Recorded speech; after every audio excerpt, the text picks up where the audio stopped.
10 minutos y vamos a conversar ahora un tema sumamente interesante que tiene que ver con nuestra historia y tiene que ver con la educación en nuestra historia. Como ustedes saben, esta colección de pensamiento educativo peruano, que es una investigación que se ha hecho sobre la educación en el Perú desde la época de los incas hasta la actualidad, está llena de mucha información muy seria, muy interesante acerca de la temática educativa a lo largo de toda nuestra historia.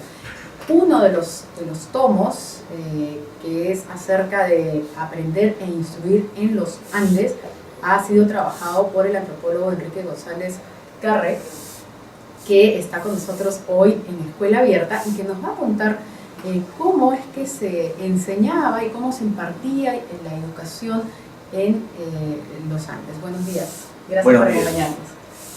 Gracias a usted por invitarme, que me permite tener un contacto con el Magisterio Nacional. Al contrario, gracias por estar en Escuela Abierta y contarnos un poco acerca de esta investigación tan interesante, la educación en la época de los incas, por ejemplo. Es cierto que era una educación clasista, es decir, la nobleza tenía un tipo de educación distinta al resto de la población. ¿Cómo era que se ejecutaba la educación en ese época? Bueno, desde que el hombre llega a los Andes, hace aproximadamente 15.000 años antes de Cristo, observa, conoce y empieza a utilizar los recursos que están en los Andes.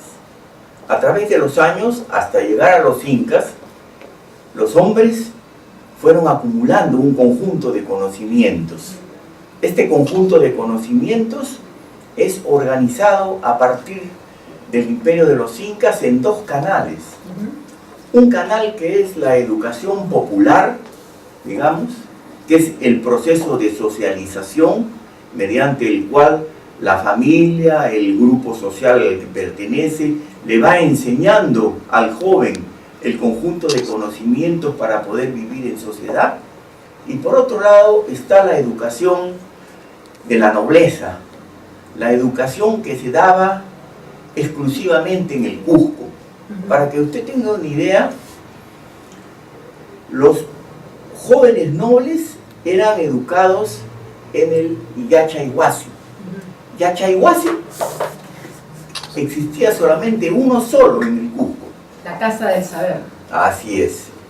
Mientras que el Agriahuasi, donde eran educadas las jóvenes que tenían determinadas características en cuanto al trabajo, a la belleza, a determinadas cualidades, habían 42 en la época de los incas y estaban distribuidas en todo el territorio andino.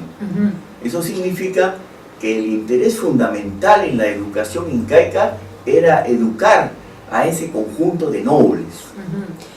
En el caso de las mujeres entiendo que eran elegidas desde muy jóvenes, los 4 o 5 años, y tenían que, como usted dice, tener ciertas características de belleza física, de lucidez mental, de no tener ningún tipo de defecto visible, etc. Entonces, ellas eran las encargadas, digamos, mejor dicho, a ellas se les impartía una educación especial, igual que a los nobles en el Yachaywasi. ¿Qué tipo de educación era la que se impartía en estos dos centros, en estos dos tipos de centros? Bien, al Yachaywasi, que quedaba en el Cusco, iban los jóvenes nobles de todo el Perú. O sea, iban jóvenes chimús, iban jóvenes mochicas, iban jóvenes chancas, iban jóvenes cusqueños, de todo sitio. Luego de pasar... Era obligatorio, perdón, o sea, si era de nobleza era obligatorio. Era obligatorio de nobleza. Luego de pasar 4 años en el Yachaywasi, aprendiendo la historia del imperio de los incas, la lengua de los incas oficial que era el quechua, la religión de los incas y el conjunto de tradiciones y costumbres de la nobleza incaica, un joven que venía de provincia ya no pensaba como su grupo originario de provincia, sino se convertía en una persona identificada con los intereses del imperio incaico. O sea, lo que se formaba ahí en el Yachaywasi eran dirigentes para poder manejar un imperio de 10 millones de habitantes y de un conjunto de regiones donde había una diversidad cultural. ¿De qué edad a qué edad estudiaban los hombres en el Yachaywasi, los nobles? En el Yachaywasi ingresaban aproximadamente a los 14, 15 años Ya. y saldrían pues a los 18, 19 años. Es decir, antes de los 14 la educación era básicamente familiar. Familiar, o sea, la educación mediante el proceso de socialización, ¿no es cierto? ¿Y qué porcentaje de nobles con respecto a la población en general había? Más o Bueno, menos. no le podría yo dar una cifra exacta, No, ¿no? claro, pero digamos, Pero- para dar una idea. Todas las regiones que estaban bajo el dominio político y militar de los incas tenían la obligación de enviar a los hijos de los principales caciques de las regiones, de los principales jefes de las regiones, sus hijos deberían educarse en el Yachaywasi, para asegurar, ¿no es cierto?, que la administración del Tahuantinsuyo sea con el criterio cusqueño, Claro. ¿no es cierto? Centralista. Centralista. Es algo así como, ahora dice, mi hijo lo voy a mandar a la Universidad de Londres, sí, pero dentro de 5 años va a venir pensando medio parecido a un inglés, ya no a un peruano. ¿Quiénes enseñaban? Pues los amautas, los sabios. ¿Quiénes eran esos sabios? ¿Y qué materias, por decirlo de algún modo, impartían? Imagino algo de astronomía, de agricultura asociada a la astronomía. Bueno, la moral inca, que también es muy conocida. Bueno, según los cronistas, lo que se enseñaba en el Yachaywasi era la historia, pero la historia era una historia normativa que exaltaba los logros y la trayectoria del conjunto de gobernantes que eran los incas. Luego se enseñaba la religión, que era la religión que era el culto al sol, Claro. que es una religión, digamos, tardía, cuando empiezan a gobernar los incas.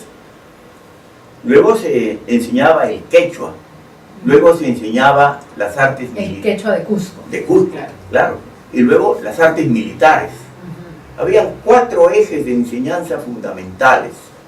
Ahora, dentro del Yachaywasi, con seguridad habían otros especialistas aparte de la Mauta, porque los incas habían sintetizado, digamos así, recibido la herencia cultural de todos los pueblos que existieron antes de ellos. Entonces ahí había, como dice usted, conocimientos matemáticos, conocimientos de topografía para poder hacer las grandes construcciones que hicieron, Claro. conocimiento de materiales, conocimiento de las plantas, conocimiento de las O sea, enfermedades, digamos, habían los amautas y habían, por decirlo de algún modo, los técnicos. Entonces, otros especialistas, vamos a decir así, que enseñaban otro conjunto de materias. Por eso en el imperio incaico, además de los jefes, habían pues los sacerdotes, habían los que construían las grandes obras del Estado, habían un conjunto de gentes que sabían cuál era la utilización de las plantas. El problema que hay que tener en cuenta hoy, en este Perú del siglo XXI, ¿no?, con las leyes de la meritocracia para el magisterio, es que mucha de esa cantidad de saber que acumularon los andinos se ha perdido, porque cuando llega a España reemplaza el contenido cultural de los andinos por lo español. Claro, no habiendo registro escrito. Y no habiendo registro escrito, ya no claro. se usaba. Ahora, digamos, los quipus, que fue un sistema inventado por los incas, sí tenía un uso en estas escuelas. Sí, pero era para Llevar cuentas. llevar cuentas, ¿no? O no era para un recuerdo de un proceso, de una característica, de una Se basaba cualidad. simplemente en la memoria y en la transmisión Así oral es. de generación en generación. ¿A las mujeres qué se les enseñaba? Bueno, en el Yachaywasi estaba el Amauta, y en las Ayahuasis. Ayahuasi estaban unas señoras de gran experiencia, de muchos años, Las mamaconas. así es, que educaban a las niñas en las características que debería tener la idea de lo que era una compañera, una mujer en aquellos años, de la nobleza, ¿no? Se les enseñaba a cocinar, a ser una buena ama de casa, pero también se les enseñaba un oficio. Entre de los oficios más importantes era el de tejedora, porque el tejido tenía una importancia sumamente superlativa en el Imperio Incaico. A la gente se le premiaba con un tejido, a los gobernantes se les daba los mejores tejidos, además, o sea, tejidos muy finos. Además, la simbología también estaba recogida en los tejidos. Esto lo ha estudiado y lo ha explicado muy claramente el doctor John Murray, ¿no? Que analizó este asunto de los tejidos y demostró la importancia económica que tenían los ayahuasí en el antiguo Perú. Ahora, para que los incas mantuvieran un control de un imperio tan grande, más allá de la enseñanza, la nobleza, hombres y mujeres, se aseguraban también de algún modo que los que no eran nobles, ¿no es cierto?, la educación popular fuera de una determinada manera. ¿Cómo se impartía esa educación? Bueno, pero esta educación popular no era institucionalizada como Yachahuasi, Ayahuasí. O sea, no había un local donde... sino era había en las familias. En las familias, a través del ejemplo, a través de la práctica de determinados oficios que daban lugar a que las gentes aprendan determinados trabajos, determinado tipo de hacer cosas. La gente aprendía esto, pero cuando un guerrero que no era noble se distinguía en determinadas acciones a favor del imperio del Tahuantinsuyo, ese guerrero era incorporado en el Cusco como una nobleza regional. Era ascendido, por algo así, eran incorporados al círculo, ¿no? De los nobles más importantes. ¿Usted diría que la moral en el imperio incaico estaba basada, hasta donde conocemos, por estos valores de la verdad, la honradez y el trabajo, eran esta columna vertebral que también mantenían unido, porque los incas eran bastante drásticos con que se cumpliera, ¿no?, como dicen, el Amayuya, Amasúa y Amaqueño? Así es.